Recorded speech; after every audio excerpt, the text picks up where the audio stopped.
गणाधिसेवितम् कपितजम्बूफलचारुभक्षणम् उमासुतं शोकविनाशकारिकम् नमामि विघ्नेश्वरपादपङ्कजम् वक्रतुण्डमहाकाय सूर्यकोटिसमप्रभ निर्विघ्नं कुरु मे देव सर्वकार्येषु सर्वदा गजा या कुन्देन्दुसारहारधवला या शुभ्रवस्त्रावृता या बीणावरदण्डमण्डितकरा या श्वेतपद्मासना या ब्रह्माच्युतशङ्करः प्रभृतिभिर्देवैः सदा वन्दिता सा मां पातु सरस्वती भगवती निःशेषजाड्यम्बा।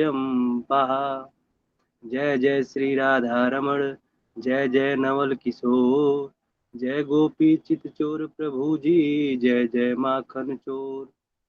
श्री राधे मेरी स्वामिनी मैं राधे जी को दास जन्म जन्म मोहि दीजियो मन वृंदावन को बास। ओम गुरु ब्रह्मा गुरु विष्णु गुरुदेवो महेश्वरा गुरु साक्षात् परब्रह्म तस्मै श्री गुरुवे नमः। ओम श्री गुरुवे गुरु चरण कमलेभ्यो नमः इष्ट देवताभ्यो नमः सर्वेभ्यो जी नमः सर। सर्वेभ्यो नमो नमः। जी सर्वेभ्यो नमो नमः। सर्वेभ्यो नमो नमः। जी भगवान विषय चल रहा था करण के बारे में। एक बार पुनरावृत्ति संक्षिप्त में कर देते हैं, उसके बाद जहाँ पे विषय छूटा था वहां से आगे ले चलेंगे। कुल करण होते हैं 11। महेश प्रभु जी आवाज आ रही है आप तक?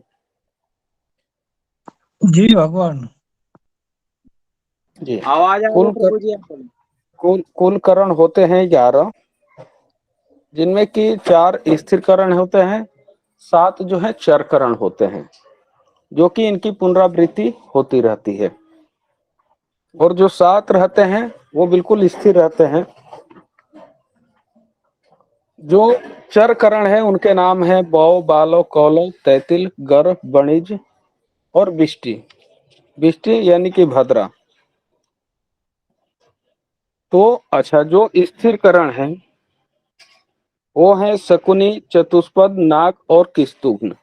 ये स्थिर करण है जो कि चतुर्दशी के कृष्ण पक्ष चतुर्दशी के जो दूसरा करण है वो है शकुनी, पूर्णिमा को अमावस्या को चतुष्पद नाग और शुक्ल पक्ष प्रतिपदा को पूर्वार्ध में किस्तुघ्न। ये 4 स्थिर करण है। ये अपनी जगह पे ही रहते हैं, इस तिथि पे ही रहते हैं। एक तिथि में 2 करण। ये है जो करण है चर करण। बौ, बालव, कौलव। बौ के स्वामी जो है इंद्र हैं, बालों के स्वामी हैं ब्रह्मा। अब देखिए, जो जैसे इनके जो स्वामी है उन स्वामी के जो कार्य हैं जिस प्रकार से, उस तरीके से इनमें कार्य किया जाता है। बौ के स्वामी है इंद्र, इनमें की शुभ कर्म, अल्पकालिक, स्थिर कर्म और पुष्टि कर्म कर किए जाते हैं। बालों के स्वामी है ब्रह्मा, जो कि धर्म क्रिया, ब्राह्मण सेवा किया जाता है।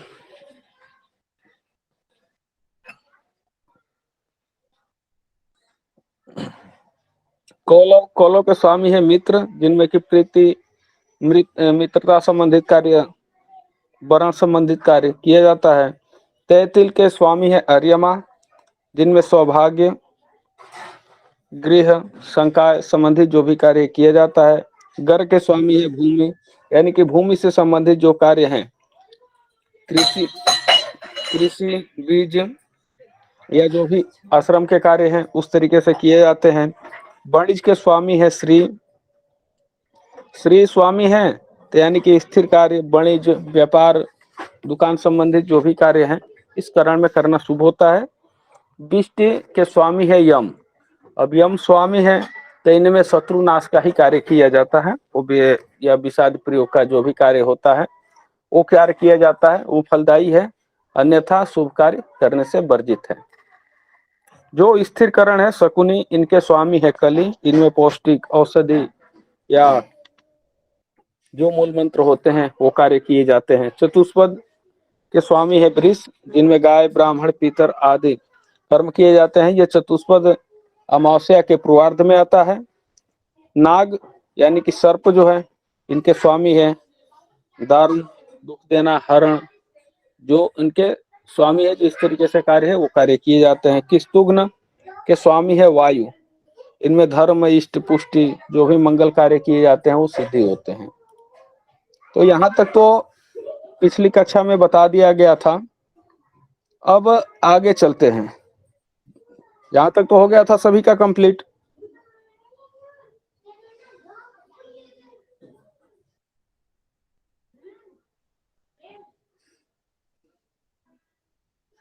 जी बताएं भगवान, यहाँ तक तो सभी का कंप्लीट है। जी जी प्रभु जी। अब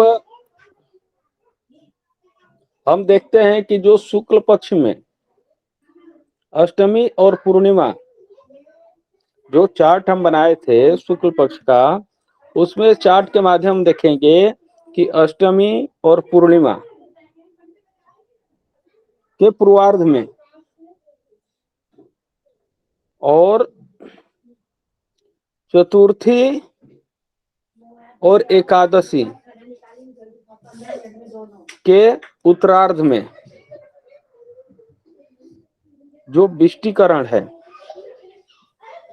यानी कि शुक्ल पक्ष में अष्टमी और पूर्णिमा तिथि के पूर्व भाग में और चतुर्थी और एकादशी तिथि के उत्तर भाग में, यही चीज अब कृष्ण पक्ष में देखेंगे तो तृतीय और दशमी के उत्तर भाग में और सप्तमी चतुर्दशी के पूर्व भाग में क्या रहता है, विष्टिकरण रहता है, यानी कि भाद्रा का निवास होता ही होता है।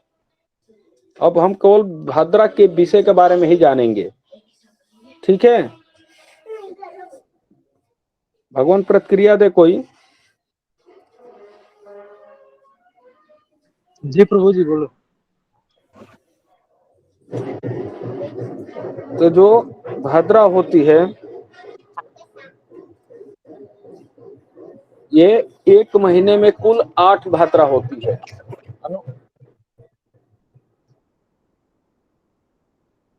जी जी बाबा।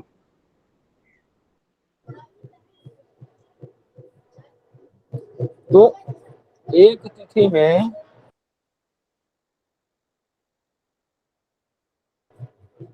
तिथि में कुल 8 दिन भाद्रा, 8 आ गई। तो जो 8 भाद्रा है इनको अष्टभाद्रा कहते हैं और इनके 8 के अलग अलग नाम। कृष्णा जी, जी SR इंटरप्राइजेज करके कौन है प्रभु जी, अपना परिचय दे। SR इंटरप्राइजेज, SR इंटरप्राइजेज करके कौन आया प्रभु जी, अपना परिचय दें।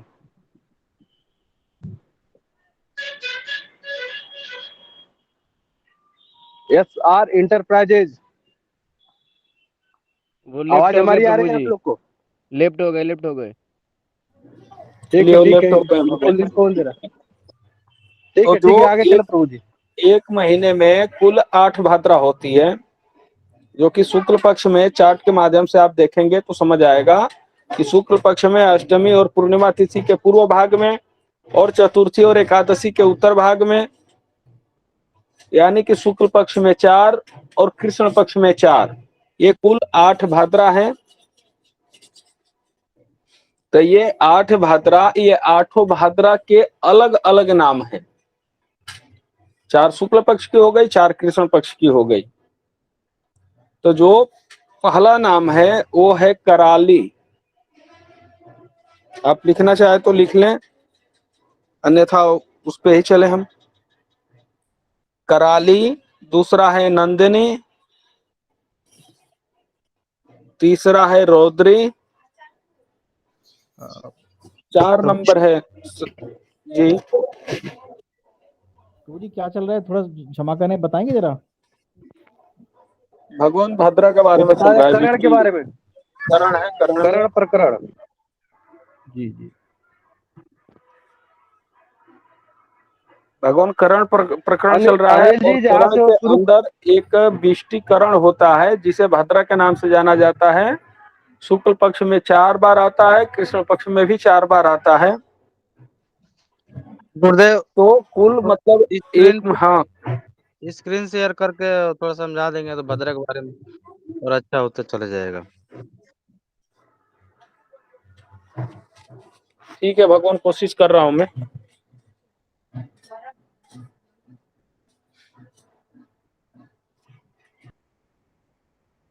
पंचांग करना, स्क्रीन शेयर कृष्णा प्रभु जी। पंचांग को करना है, किसको करना है? पंचांग करना है, पंचांग। ठीक है, मैं करता हूँ आपके लिए।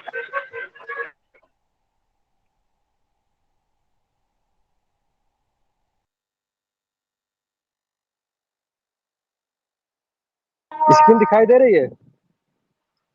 जी जी, स्क्रीन दिखाई दे रही है, आप पीडीएफ खोलें।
अरुण प्रभु जी, कोई नहीं, आप रहने दीजिए भगवान, मैं कर दे रहा हूँ शेयर एक बार, जी जी, कर रहा हूँ। ठीक ठीक।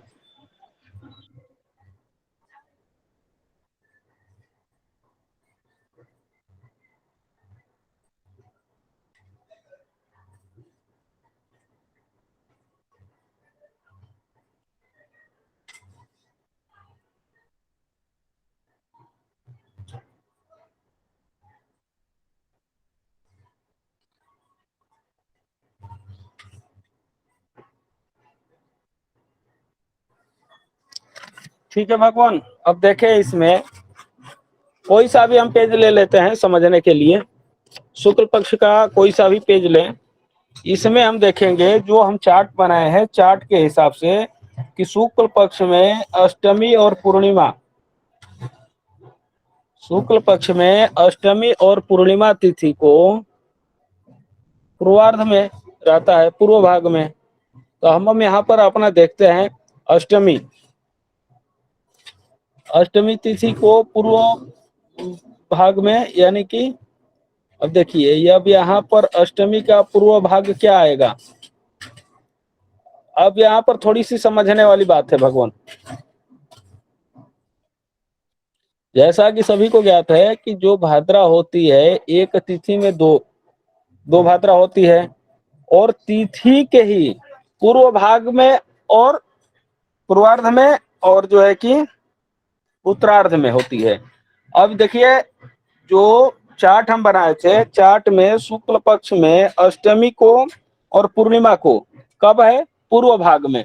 तब यहाँ पर अष्टमी के पूर्व भाग, अब अष्टमी तिथि के हम सामने तो देख रहे हैं यहाँ पर, लेकिन यहाँ पर हमें भाद्रा प्राप्त नहीं हो रही है। दिख रही है, स्क्रीन दिख रहा है आप सबको? जी भगवान। लेकिन हमें यहाँ पर पूर्व, यहाँ पर अष्टमी तिथि के सामने यहाँ पर प्राप्त नहीं हो रही है भाद्रा। भाद्रा हमें प्राप्त कहाँ हो रही है, यहाँ पर हो रही है। यानी कि हम देख रहे हैं कहाँ पे, तो सप्तमी तिथि के उत्तरार्ध में। ठीक है,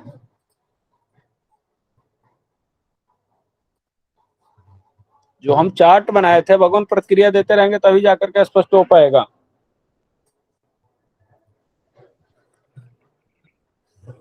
अनिल प्रभु जी, जी जी राजेश जी कुछ बोलिए। श्रीकांत जी, श्रीकांत जी देखे भगवान, आप बताएं। आप सभी में से कोई प्रतिक्रिया दे जी कोई। देख रहे हैं देख रहे हैं। तो भगवान देखे, जो हम चार्ट बनाए हैं, चार्ट के माध्यम से हम देख रहे हैं, तो चार्ट के माध्यम में तो है कि शुक्ल पक्ष की अष्टमी और पूर्णिमा के क्या है, पूर्व भाग में भद्रा है, लेकिन पंचांग में जी तो हमें दिख ही नहीं रहा है। अब बताए कि कहाँ जी पर जी दिक्कत हुई है, कहाँ पर हम मिस्टेक कर रहे हैं देखने में। हमें तो होना चाहिए कि अष्टमी तिथि को यहाँ पर होना चाहिए, ये बौ लिखा है यहाँ पे भद्रा लिखा होना चाहिए, ये पूर्णिमा लिखा है यहाँ पर तो पूर्णिमा का जैसे देखिए, पूर्णिमा का तो यहाँ पे हमारा मैच हो जा रहा है, पूर्णिमा का तो यहाँ पे भद्रा लिखा हुआ है। जी जी तो ये भाद्रा हमें यहाँ अष्टमी के पूर्व भाग में यहाँ पर भी होना चाहिए, यहाँ पर भद्रा होना चाहिए। अब कहाँ पे हम मिस्टेक कर रहे हैं, आप इस चीज को पकड़े। सप्तमी के तो भद्रा दिखा रहा है। तो सप्तमी को आपको भाद्रा दिखा रहा है, ये कहाँ होना चाहिए आपको, ये अष्टमी के पूर्व भाग में होना चाहिए। कहाँ पे हम गलती कर रहे हैं, पूर्णिमा के तो पूर्व में दे दिया कि पूर्वार्ध में भद्रा है यहाँ पर। जी यानी कि हम सूत्र गलत लिखे हैं, सूत्र बिल्कुल गलत नहीं लिखे हैं, जी उसको समझिए। तिथि के अंदर होता है एक तिथि के, एक तिथि में दो करण। अब जो ये सप्तमी तिथि है आपकी कब समाप्त हो रही है, दिन में 2:01 पे समाप्ति है भगवान। जी गुरुदेव। उसके बाद क्या प्रारंभ हो जा रही है, अष्टमी तिथि। जी जी तो अष्टमी तिथि के तो पहले ही आएगा ना, तो अष्टमी तिथि में ही आ गया, ये तिथि तो अष्टमी जी आएगी। जी जी तो ये कंफ्यूजन निकाल दीजिएगा, क्योंकि जो सूत्र है वही सही है। अब ये तिथि जी के हिसाब से बढ़ता घटता है। तिथि तो आपकी जी प्रारंभ हो जा रही है अगले ही दिन 28 तारीख को ही, 28 को ही अष्टमी तिथि प्रारंभ हो गई है 2:01 से। हाँ जी तो ये यहाँ पर आ गया। अच्छा, अब यही चीज चतुर्थी और एकादशी तिथि के उत्तर भाग में होती है। अब हम चतुर्थी तिथि को देखते हैं। तो चतुर्थी तिथि के यहाँ पर लास्ट में होना चाहिए भद्रा, यहाँ पर तो मैच आ गया, ठीक है, उत्तरार्ध में चला गया। और जी चतुर्थी के आगे। बाद कौन सा है, एकादशी तिथि। एकादशी तिथि के भी उत्तरार्ध में इसमें होना चाहिए। अब देखिए, अब एकादशी का यहाँ पर दिया है ना, यहाँ पर ना देके यहाँ पे देना चाहिए। तो अब इसका हम तिथि देख लेंगे, यानी कि 3:19 पे ही ये खत्म हो जा रहा है, यानी कि पहले ये पहला आ गया बौ, उसके बाद भद्रा है। जी जी तो ये चरकरण है, ये चलते रहते हैं। ये हम देख रहे हैं पेज शुक्ल पक्ष का है, ठीक है। जी गुरुदेव। लेकिन गुरुदेव इसमें हाँ, आपका दसवीं और एकादशी को दोनों दिन भद्रा दिखा रहा है। कहाँ पे, वो लास्ट में नहीं लिखा रहता है भद्रा, जो माघ शुक्ल पक्ष में हम देख रहे हैं। तो दसवीं रुकिए एक मिनट। हाँ, दसवीं तिथि ये है। दसवीं और एकादशी दोनों दिन भद्रा इसमें दिया है। कहाँ दोनों दिन, एक दिन है ना।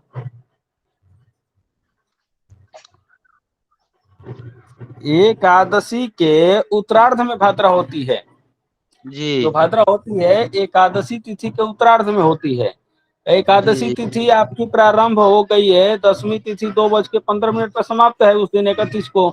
1 तारीख जी को एकादशी है। जी और एकादशी तिथि आपकी प्रारंभ कब से हो रही है, 2:15 से, और अगले दिन 3:19 तक है। आप इनका समय निकाल लें, लगभग 23 घंटा कुछ मिनट हो रहा है, जी जी यानी कि जी तो उसका आधा कर ले आप। तो एक जी आपका पूर्वार्ध होगा, एक उत्तरार्ध हो जाएगा, यानी कि जी लगभग 2 बजे से 12 घंटा आप जोड़ लेंगे तो 12 तो 14, यानी कि शाम को, दिन में 2 बजे है तो रात्रि 2 बजे तक पूर्वार्ध रहेगा, उसके बाद उत्तरार्ध हो जाएगा। तो उत्तरार्ध में जो भद्रा रहती है, उत्तरार्ध की भद्रा यहाँ पर दिया ही है। हम इस जी चीज को भले ही पूर्वार्ध में यहाँ पे लिखा है कि यहाँ पर जी तिथि के, लेकिन आप तिथि का जब पूरा आकलन करेंगे कि तिथि कितने घंटे की रही, तो जितने जी घंटे की रहेगी तिथि, उसके पहले पूर्वार्ध होगा और बाद वाला उत्तरार्ध होगा।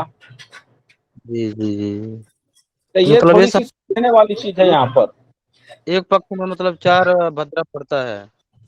हाँ बोले एक एक पक्ष में मतलब 4 भद्रा पड़ता है, ऐसा समझे हम। हाँ, एक पक्ष में 4 भद्रा, दूसरे पक्ष में भी 4 भद्रा, यानी कि एक महीने में 8 भद्रा। और जी ये गुरुदेव। 8 भद्राएं फिक्स हमें यही चीज तो है, चार्ट बनाए थे तो यही तो हम चार्ट के माध्यम से समझने का कोशिश कर रहे हैं अब, कि जो जी जी शुक्ल पक्ष की आपकी भाद्रा आएगी जी। वो अष्टमी और पूर्णिमा, अष्टमी और पूर्णिमा तिथि के पूर्वार्ध में रहेगी, पहले रहेगी। अच्छा। और चतुर्थी और एकादशी को बाद में रहेगी, उत्तर जी भाग गुरुदेव। में। एक होता है जी पूर्व भाग, उत्तर भाग, या पूर्वार्ध बोले या उत्तरार्ध बोले, बात एक ही चीज है। जी गुरुदेव ठीक है, जी। तो यानी जी कि एकादशी तिथि जब से प्रारंभ होगी, तो यदि 24 घंटे का एकादशी तिथि का समय है, तो 24 घंटे में 12 घंटा हो गया पूर्वार्ध और 12 घंटा 12। उत्तरार्ध। तो जी गुरुदेव। उत्तरार्ध में भाद्रा रहेगी, जी जी पूर्णिमा को पूर्वार्ध में रहेगी, और चतुर्थी जी को। अब हम जी दूसरा गुरुदेव। पेज देख लेते हैं ना, कोई जरूरी है कि इसी पे देखेंगे। अब चले हम कृष्ण पक्ष पे, चलिए फागुन जी कृष्ण पक्ष पे आ गए हम। अब कृष्ण पक्ष में क्या है, कृष्ण पक्ष में कब कब भाद्रा रहती है? तो ये भी कृष्ण देख पक्ष लेते। में जो चार्ट बनाए थे, चार्ट के हिसाब से बताएं अब कोई। गुरुदेव एक तो इसमें भद्रा आपका तृतीया तिथि बुधवार को भद्रा पड़ा था। ठीक है, तृतीया तिथि को कहाँ पर है भद्रा? जो चार्ट बनाए हैं, चार्ट का पहले बताएं आप। गुरुदेव हम तो चार्ट नहीं बना पाए थे, हम क्लास ही नहीं कर पाए भगवान, थे। यही चीज होता है ना, चार्ट बनाए रहेंगे तो उससे आपका बिल्कुल स्पष्ट हो जाएगा। तृतीया तिथि को विष्टिकरण उत्तरार्ध में होता है, जी और दशमी तिथि को भी उत्तरार्ध में होता है। तो अब जी। दशमी तिथि को देख ले, तृतीया को तो उत्तरार्ध में दे दिया, दशमी तिथि को यहाँ पर भी उत्तरार्ध में आ रहा है ना भद्रा, जी उत्तरार्ध। तृतीया यानी कि ये पूर्वार्ध है, ये उत्तरार्ध, तो उत्तरार्ध में भद्रा आ गया। और जी यही चीज सप्तमी को और चतुर्दशी को जी। पूर्व में रहेगा, सप्तमी और चतुर्दशी। अब सप्तमी तिथि को देखें, सप्तमी को पूर्व में आ गया पहले ही भद्रा, उसके बाद भव आया करण। हाँ, जी जी जी। और सप्तमी चतुर्थ। चतुर्दशी, हाँ चतुर्दशी को अब देखते हैं ना कि चतुर्दशी को कहाँ है भद्रा। तो चतुर्दशी में तो कहीं भद्रा का नाम ही नहीं है। अब बताइए कहाँ पर ये गड़बड़ हुआ है? पंचमी को है भद्रा, मतलब रात्रि दिया है 5:22 से, ऐसा दिया है। चतुर्दशी तिथि को भी तो चाहिए ना हमें भद्रा, तो जी गुरुदेव चतुर्दशी तिथि को दे ही नहीं रहा है, जी, इसमें नहीं दिया है। इसमें नहीं दिया है, या यहाँ पे पूरा कॉलम ही भद्रा का गायब कर दिया है। गायब है गुरुदेव। तो भगवान भद्रा है। अब हो जी सकता है कि पंचांगारों ने आगे लिख दिया हो, जी जी। चलिए इसमें भी नहीं लिखे हैं, लेकिन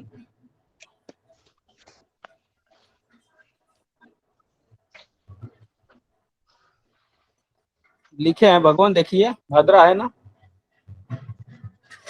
एक मिनट देखते हैं। तो तृतीया चतुर्थी जी तो भगवान ये जो 8 भाद्रा है, ये 8 भाद्रा हर महीने आती ही है, 4 शुक्ल पक्ष में और 4 कृष्ण पक्ष में, और इनकी जी तिथि फिक्स है, उसी तिथि पर ही आती है। जो जी कि जी शुक्ल जी पक्ष में आपको अष्टमी और पूर्णिमा को पूर्व भाग में मिलेगी, और चतुर्थी और एकादशी तिथि के उत्तर भाग में, जी यानी उत्तरार्ध में। यही चीज आपका कृष्ण पक्ष में। अब जी जी कृष्ण पक्ष में आपको मिलती है तृतीया और दशमी तिथि के उत्तर भाग में, जो कि यहाँ पर हम देख रहे हैं। तो तृतीया तिथि के उत्तरार्ध में ये मिल गई भाद्रा, ठीक है। जी और दशमी तिथि को देखेंगे, तो दशमी तिथि को भी हमें उत्तरार्ध में भाद्रा यहाँ पर प्राप्त हो रही है। ये पूर्वार्ध है और ये उत्तरार्ध है, ठीक है। और जी जी यही चीज अब, तो ये उत्तरार्ध हम देखें, अब पूर्वार्ध को देखने के लिए हम देखेंगे सप्तमी और चतुर्दशी। तो सप्तमी तिथि को हम देख रहे हैं, सप्तमी तिथि को देखे पूर्वार्ध में आपको भाद्रा यहाँ पे दिख रही है, और चतुर्दशी तिथि को पूर्वार्ध में भाद्रा रहती है, यानी कि यहाँ पर भाद्रा है। और भाद्रा ये सायं 5:43 पर ही त्रयोदशी तिथि समाप्त हो रही है, यानी कि वहां से चतुर्दशी प्रारंभ हो गई। लेकिन यहाँ पर तो अब देखिए, अब यहाँ पर मान दे दिया ना, बौ के बाद आ जाएगा भाद्रा, यहाँ पर 2 भाद्रा है, 2 भाद्रा नहीं, यहाँ पर जो दूसरा करण है उसका मान इतना है बौ का, और उसके बाद बिष्टि, तो बिष्टि प्रारंभ है, उसका मान 55 घटी 25 पल है, 22 पल। जी जी भगवान। ये गुरुदेव ये सबसे इम्पोर्टेंट ये है, मतलब भद्रा देखना है। बिल्कुल भगवान, भगवान ये हर काम में आपको विशेष करके विचार किया ही जाता है। जी अब इनका ये जो 8 नाम है कराली, नंदनी, रौद्री, सुमुखी, दुर्मुखी, त्रिसरा, वैष्णवी और हंसी, और जिस प्रकार से इनका नाम है उसी प्रकार से इनका फल भी है। ठीक है भगवान। जी गुरुदेव जी। और इनका परिहार भी है, इनमें तो शुभ कार्य करने से हमेशा बचना चाहिए, लेकिन जो दिन की भाद्रा हो वो दिन में ही बलि होती है, रात्रि की भाद्रा रात्रि में ही बलि होती है। यदि दिन वाली भाद्रा का मान आपका जा रहा है रात्रि में, जी गुरुदेव। ठीक है, तो जी दिन की भाद्रा रात्रि में जा रही है तो उसको वो बलहीन हो गई, उसका कोई दोष नहीं है। रात्रि वाली जो भाद्रा है वो दिन में पड़ रही है तो समझिए कि वो भी बलहीन है, यानी कि दिन की भाद्रा दिन में ही प्रभावशाली है, रात्रि की भाद्रा रात्रि में ही प्रभावशाली है।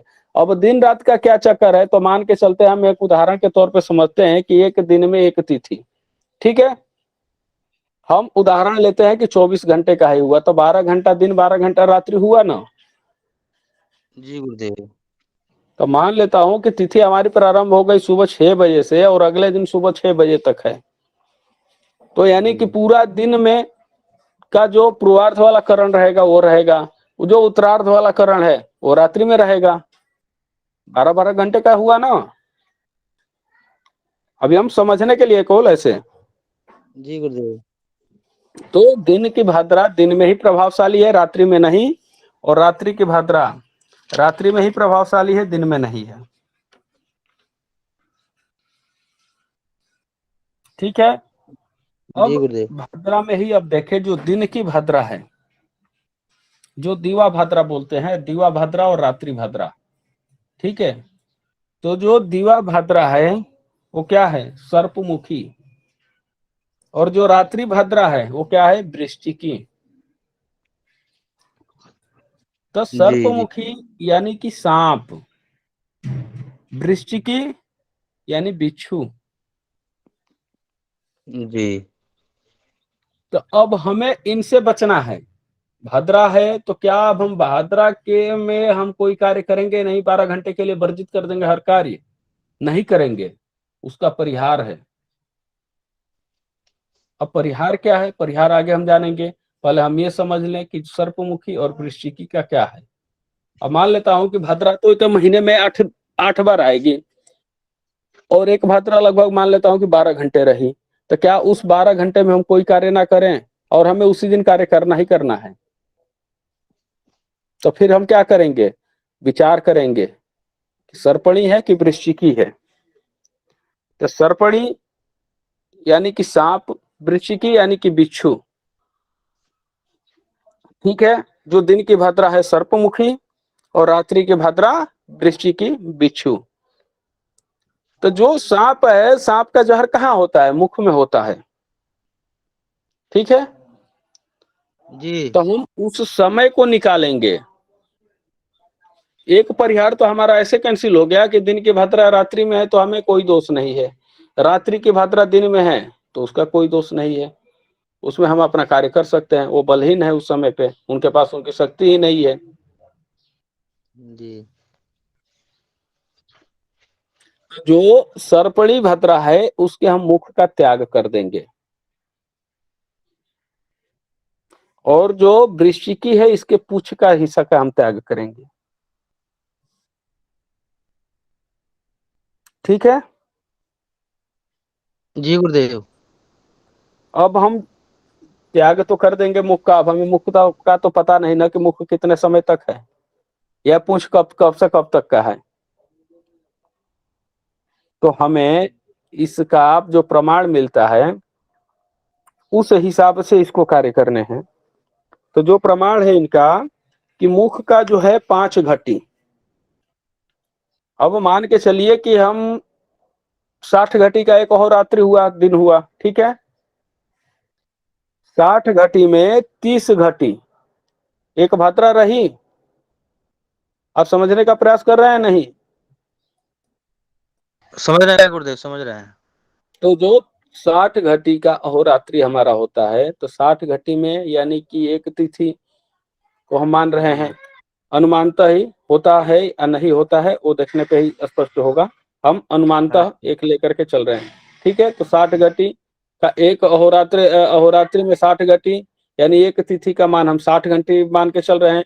यानी कि 30 एक तिथि में 2 करण है, तो 2 करण, एक पूर्वार्ध का एक उत्तरार्ध का, यानी कि जी एक का मान 30 घटी यानी एक भाद्रा आई तो वो 30 घटी तक रही। तो 30 घटी के अंदर अब जो भाद्रा का मुख है वो कितना है? 5 घटी।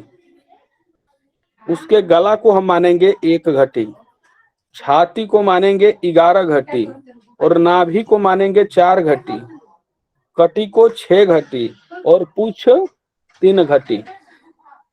जी इस तरीके से भाद्रा का विचार होगा। जी जी। जो प्रभु भद्रा जी का विचार होगा कि भाई थोड़ा एक मुख तो हमें छोड़ना है, सांप है तो या बिच्छू है तो उसका हमारा पूछ छोड़ना है, तो कितना समय छोड़ना है? प्रभु हम जी ऐसे तो छाती नहीं लगा कितनी लेंगे ना। कृष्णा जी प्रभु जी। गुरुदेव। इसको हम 5 जगह डिवाइड करेंगे।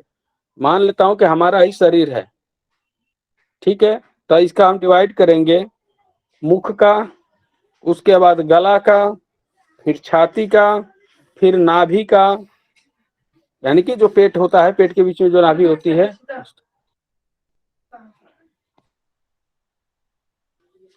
तो नाभि का, उसके बाद घटी का मतलब कटी का, उसके बाद पुच्छ का। जी भगवान बताएं।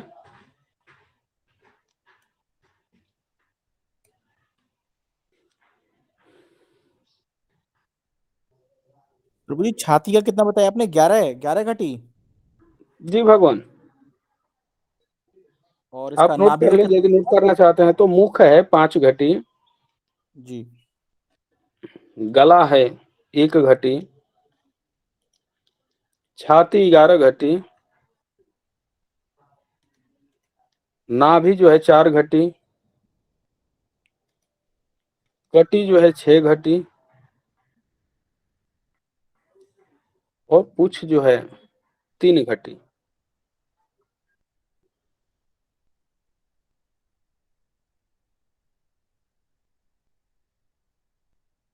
ठीक है भगवान। जी प्रभु जी। अब ये हमारा कितना हो जाएगा? 5 घटी तो मुख का हुआ, 1 30 घटी गला घटी। का हुआ, 6 घटी हुआ और 11 घटी छाती का हुआ, ठीक है। जी 17 30 घटी घटी हो हुआ, गई। 4 घटी नाभि का, 21 घटी हो गया, 6 घटी है कटी का, 27 21 6 27 और 3 घटी पुच्छ का, यानी कि 30। 30 घटी पूरा हो गया ना। ये जी जो 60 घटी में 30 घटी तो रहेगी भद्रा, एक जी प्रभु तिथि जी। 60 घटी, तो उसमें 30 घटी, 30 घटी यानी कि 2 रहते हैं करण। तो जो एक करण का मान होगा 30 घटी होगा, तो 30 घटी का हम अपना ये पूरा करण के अंदर ही ये बिष्टि, तो ये 30 घटी इस तरीके से निकलेगा कि जो मुख है 5 घटी, गला है 1 घटी, छाती 11 घटी, नाभि 4 घटी, कटी जो है 6 घटी और पुच्छ जो है 3 घटी। इस तरीके से हमारा कुल योग बनेगा 30 घटी।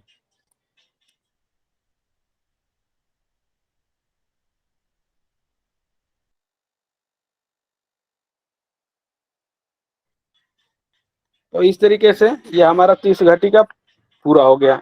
उस हिसाब से हमें जो सर्पणी भाद्रा होगी इसके मुख का उतने समय का हमें त्याग करना होगा। जो वृश्चिकी है वृश्चिक के पूछ का त्याग करना होगा। अब जो मुख काल में हम कार्य कोई करते हैं तो क्या होता है, ध्वंस होता है। ठीक है भगवान। गला में करते हैं तो क्या होता है, मरण होता है। छाती में करते हैं, भाद्रा यदि चल रही है उसमें हम कोई कार्य करते हैं तो उसका क्या फल होता है, तो उसका फल हम जानते हैं कि मुख में करते हैं तो कार्य हमारा ध्वंस हो जाता है, क्या हो जाता है सफल नहीं गुरु? होता। ध्वंस, सफल नहीं? ध्वंस होते हैं ना, विध्वंस हो गया, कार्य सफल नहीं हुआ। भाद्रा में तो कोई भी कार्य करने पे सफल है नहीं। ठीक है। और यदि हम कर रहे हैं तो यदि उसके मुख काल में कर रहे हैं तो कार्य हमारा ध्वंस होगा। उसके गला वाले जो भाग का समय है उसमें हम कर रहे हैं तो मरण हो जाता है।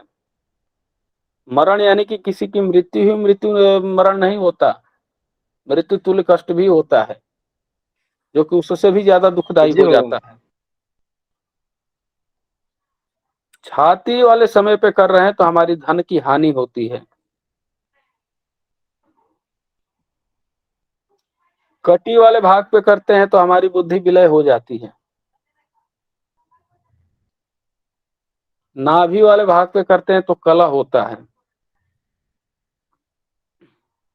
और पुच्छ वाले भाग पे कार्य करने पर हमें विजय प्राप्ति होती है। तो ये किस पे लागू है, ये सर्पणी पे लागू है। वृश्चिक पे हम चलेंगे तो वृश्चिक के तो पूंछ में ही जहर है। जी भगवान।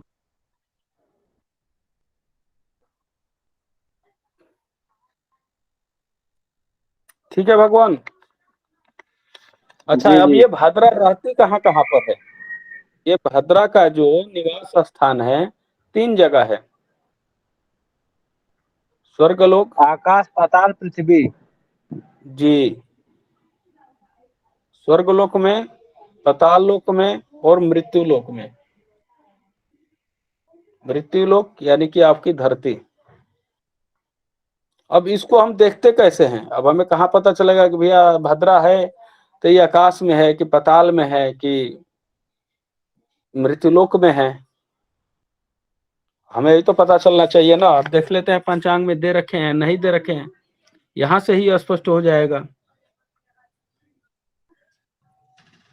अब देखिए यहाँ पर तो भद्रा है, समझिए कहाँ गया भद्रा। हाँ, अब इस भद्रा के हम सामने देखते हैं कि कहीं कुछ लिख रखे हैं कि नहीं पंचांगकारों ने, तो यहाँ पर कहीं कुछ नहीं लिख रखे हैं। कुछ नहीं ठीक है लिखा हुआ भगवान। हाँ, जी। तो अब इसके लिए अपने पास दिमाग में लिखना पड़ेगा। नहीं प्रभु जी, पेज नंबर 8 पे देखें आप, 8 पे दे रखा है पूरा। ओ ठीक है भगवान, 8 पर दे रखा है, हम यहाँ पर देखते हैं। अब देखिए, अच्छा अब जी। यहाँ पर भी भद्रा दे रखा है, कौन सी तिथि है ये। अब देखिए ये तृतीया तिथि सप्तमी है। तिथि, हाँ सप्तमी तिथि को हम देख रहे हैं भद्रा। ठीक है। हम्म। और इसी के आगे हम सप्तमी चलते तिथि। चल रहे हैं कि आगे क्या लिखे हैं। तो यहाँ पर भाद्रा लिखे हैं और उसके बाद ये भी लिखते हैं कि मृत्यु बाण निवृत्त हो रहा है कब,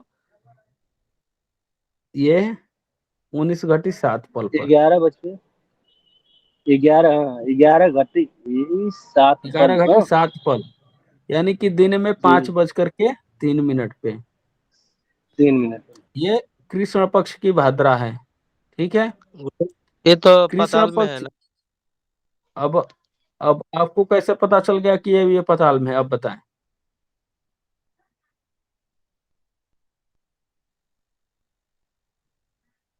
अच्छा सुने, कन्या राशि में मतलब रहेंगे तो पाताल में होते हैं, ऐसा हम सुने थे। जी जी, वही चीज है। अब आपको विचार कहाँ करना पड़ेगा, अब हम सबको विचार यहाँ पे करना पड़ेगा कि राशि जो पर। चंद्र राशि प्रवेश है ना। चंद्र की राशि कहाँ पर है? ठीक है, इसका नोट कर लें। जी। जब चंद्रमा मेष राशि, कर्क राशि, वृश्चिक और मीन।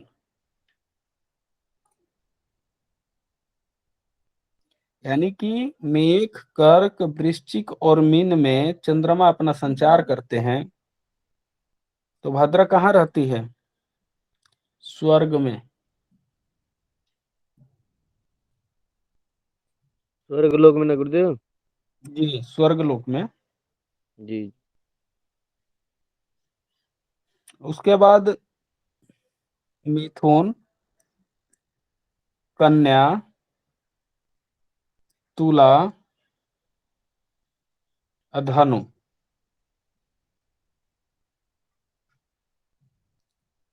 इनमें चंद्रमा रहते हैं, तो भद्रा रहती है नागलोक में, यानी पाताल लोक में। नागलोक बोले, पाताल लोक बोले, एक ही चीज है।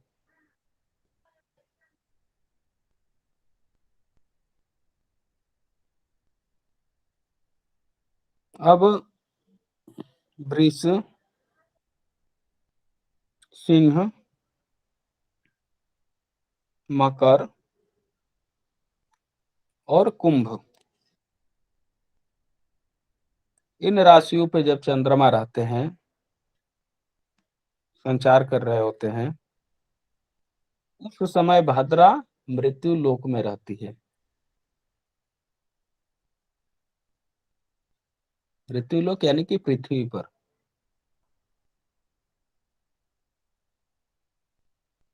ठीक है भगवान।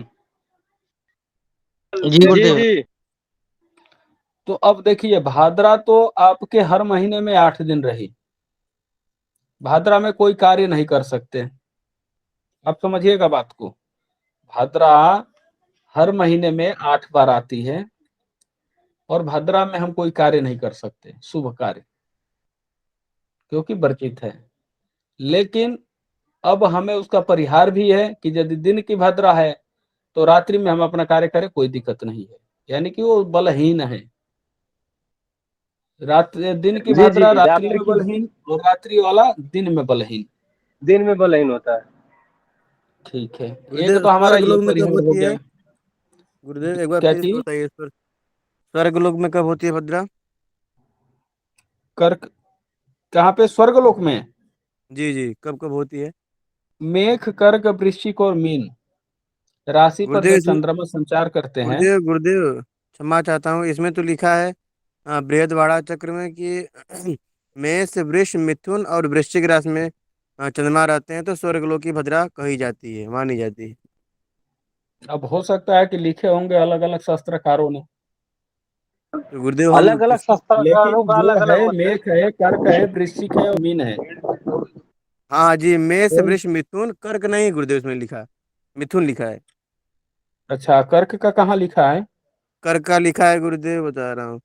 कर्क हो हम्म, गया आपका मृत्यु लोक में, पृथ्वी लोक में। कोई नहीं कर्क भगवान, सिंह। हम भी देख लेते हैं कौन सा पुस्तक है, मुहूर्त चिंतामणि। नहीं नहीं, गुरु जी बृहदवाड़ा चक्र। पंचांग में भी गुरु जी यही दिया हुआ है। वही ये है, बता रहे बृहद चक्र है।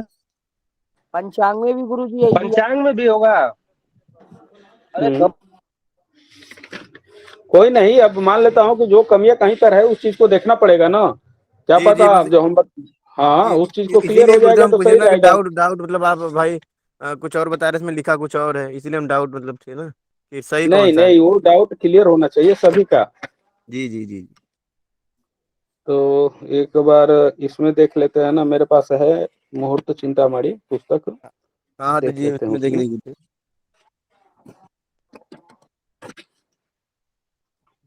संक्रांति। मोर चिंतामणि भी दिया है। हम्म। पंचांग में कौन से पृष्ठ पर दे बता रहे हैं? संख्या 8 पे है जी। पृष्ठ संख्या 8 पर। हाँ जी, भद्रा ज्ञान के नाम से पूरा कॉलम है।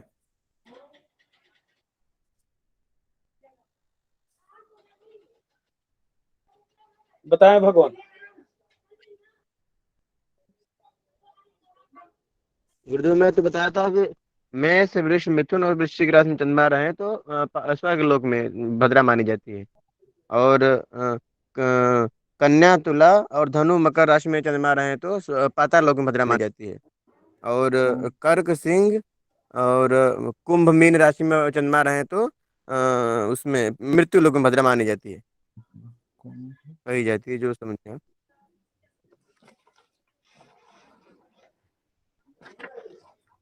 कोई नहीं, भगवान इस चीज को अपना क्लियर कर लेते हैं ना, थोड़ा समय लगेगा और क्या होगा।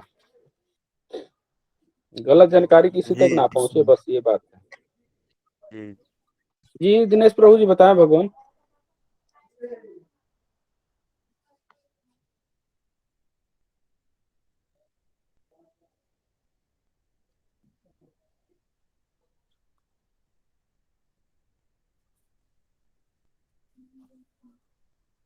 दिनेश प्रभु जी बोले भगवान। हेलो, आवाज नहीं आ रही मेरी? जी अब आ रही है।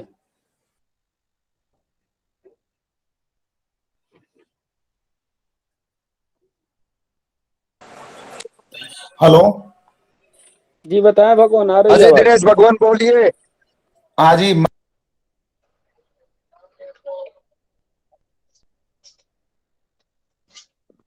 गुरुदेव, कुंभ मीन कर्क और सिंह राशि में चंद्रमा हो तो भद्रा मृत्यु लोक रहती है। मेष वृष मिथुन और वृश्चिक में चंद्रमा हो तो पाताल भद्रा रहती है। ये तो इसमें दिया है।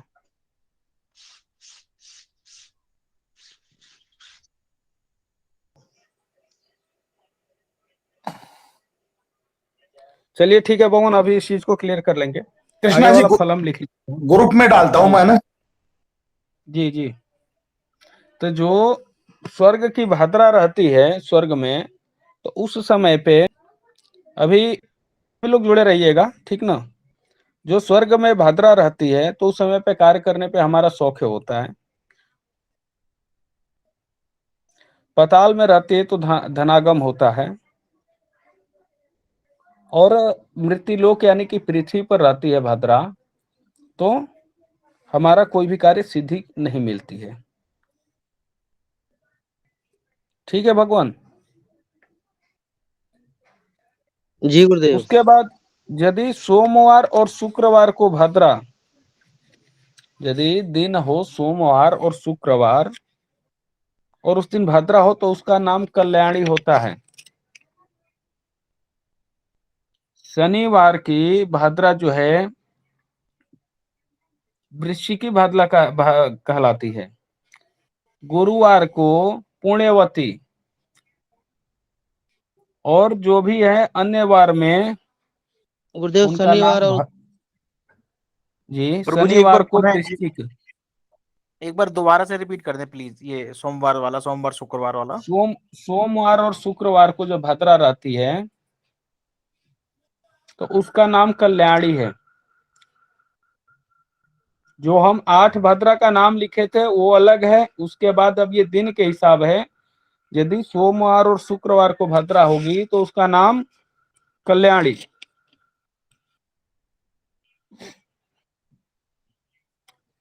शनिवार की भद्रा जो है वृश्चिक,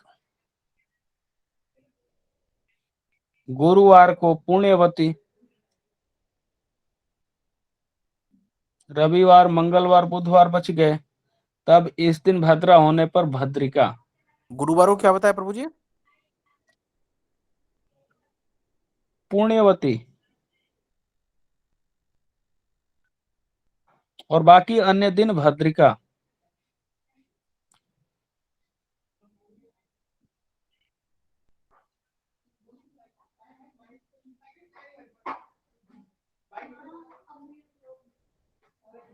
ठीक है भगवान। जी प्रभु जी।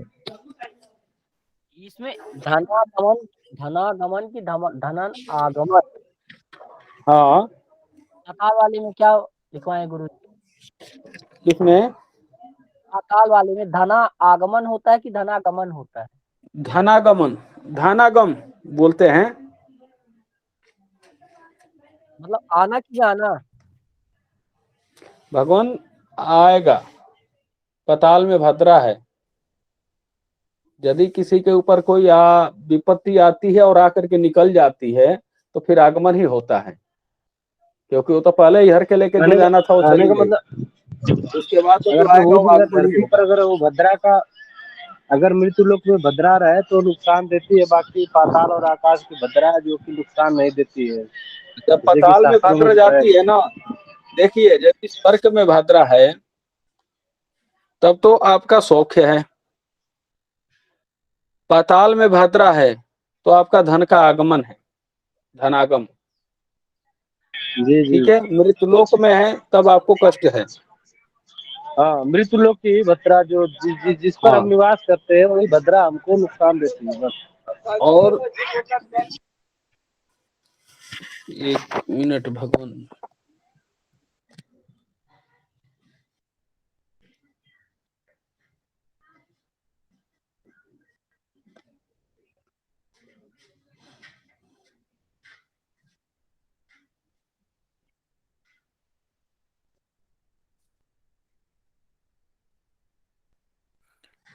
जी कृष्णा प्रभु जी, जब ये हमारा जब हम जी जी। भद्रा में हम कोई कार्य नहीं करना चाहिए तो फिर धन का आगम कैसे होगा? हाँ, अब बता रहे हैं भगवान, थोड़ा सा ये विषय कंप्लीट कर लेते हैं, उसके बाद इसी पे बात करेंगे। ठीक जी, अनिल प्रभु जी। जी प्रभु जी, ठीक है। बस 5-7 मिनट और समय लगेगा, ये विषय कंप्लीट करके हर चीज का अपना फिर बाद में प्रश्न ही लेकर के करे होगा। जी प्रभु जी। जी, तो जो चंद्रमा का स्थान है मीन मेष वृश्चिक और कर्क, ये स्वर्ग का है। कन्या तुला धन मिथुन, ये पाताल का है। कुंभ सिंह वृषभ और मकर, ये मृत्युलोक का है। ठीक है भगवान। अब इनमें फल ये होता है कि चंद्रमा यदि मीन मेष वृश्चिक और कर्क राशि में हो तो उस समय पे भद्रा स्वर्ग में रहती है, जो कि उनका फल होता है सौख्य। सोमवार और शुक्रवार को दिन पड़े तो ये कल्याणी। कन्या तुला धन और मिथुन राशि पर जब चंद्रमा संचार कर रहे हो तो भद्रा उस समय पे रहती है पाताल में, जो कि धन प्राप्ति होती है, उसमें कार्य किया जाता है। स्वर्ग में भी रहेगी तो भी आप कार्य करें, पाताल में रहे तो भी आप कार्य करें, उसमें कोई रोक नहीं। अब यही कुंभ और सिंह वृश्चिक वृषभ और मकर, कुंभ सिंह वृषभ और मकर में जब भद्रा हो तो रहती है। अब मतलब कुंभ सिंह वृषभ और मकर राशि में चंद्रमा रहते हैं, उस समय पे जो भद्रा आती है वो भद्रा कहाँ रहती है? मृत्युलोक में रहती है, जो कि उनमें कार्य करना अशुभ है। लेकिन फिर भी यदि आपको कार्य करने हैं तो जिस तरीके से आप को बताएं कि मुख माना गया है 5 घटी, गला 1 घटी, छाती 11 घटी, नाभि 4 घटी, और जो कमर है उनका 6 घटी, और पूछ जो है कि 3 घटी। तो 3 घटी होता है। तो इस समय उनके हिसाब से यदि वृश्चिक की भद्रा है या सर्पणी भद्रा है, उनका उस समय पे त्याग करके और बाकी अन्य समय पे आप अपना कार्य कर सकते हैं। ऐसा विद्वानों का मानना है और वो शास्त्रकारों ने लिखा भी है ऐसे। ठीक है, बाकी इन कार्य में इन समय कुछ चीजें वर्जित होती है तो उस समय पे वो अपना वर्जित कर दिया जाता है। बाकी अभी तक जो देखें, यदि इन सभी कार्यों में यदि आपको चंद्रमा का बल प्राप्त हो रहा है तो इन सारे दोषों को समन कर देता है, ये भी चीज है। जी अगर उसमें चंद्र आप बलि कार्य कर होता भी है जाते। तो सब खत्म हो जाता है। हाँ, चंद्र बलि है आपका, मन स्थिर है, आप कोई कार्य करेंगे आपका पूर्ण होगा ही होगा।